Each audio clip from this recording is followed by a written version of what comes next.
Greetings and welcome to the final journal of HWE 200, Week 5, Journal 1. Alright, question number 1. Explain the results of your assessment and identify your risk of diabetes.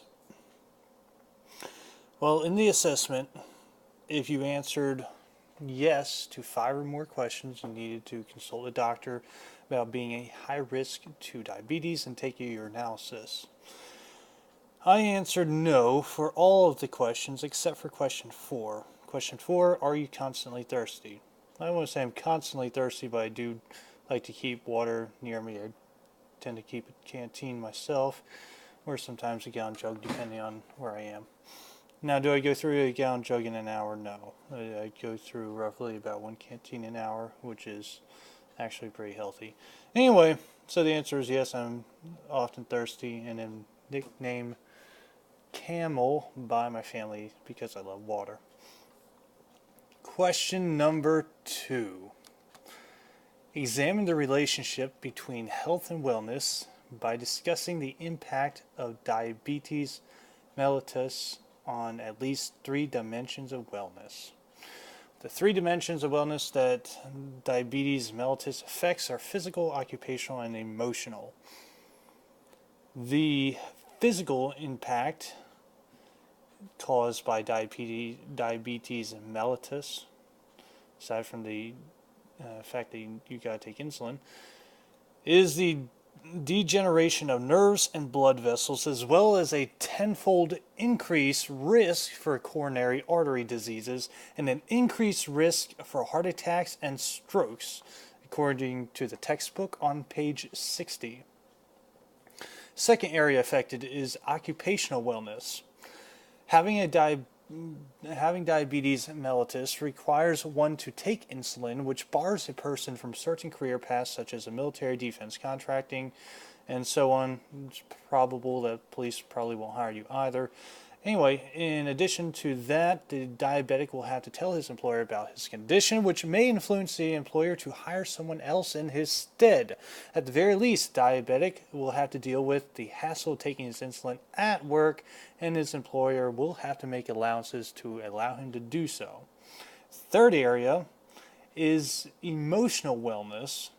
Those with diabetes can easily become angry, stressed, and sad over their condition, and according to the American Diabetes Association, ADA, diabetics have, especially those with diabetes mellitus, have a greater tendency to be depressed than those who are not diabetic.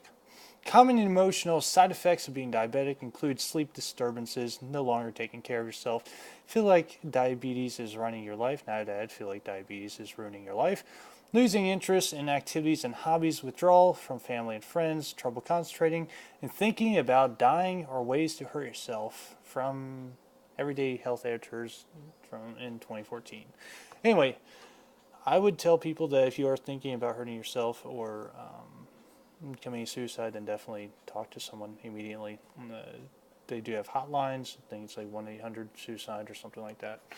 But anyway, yeah, get some help and see a doctor. Anyway, last point, and a lot less depressing. Identify 3 lifestyle habits that a person can practice to reduce his or her risk of type 2 diabetes.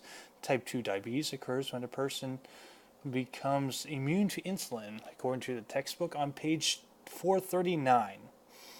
Alright, the 3 ways that you can reduce your risk for type 2 diabetes is daily exercise, diet, and stress less. Number 1, daily exercise. Exercise lowers blood sugar levels by reducing the body's resistance to insulin. Cells become more sensitive to insulin and more capable of absorbing glucose. The effect is lower levels of circulating blood sugar. This benefit of exercise, however, lasts only for 24 hours, which means it must be done every day, according to the textbook on page 441. Diet. Number 2, diet.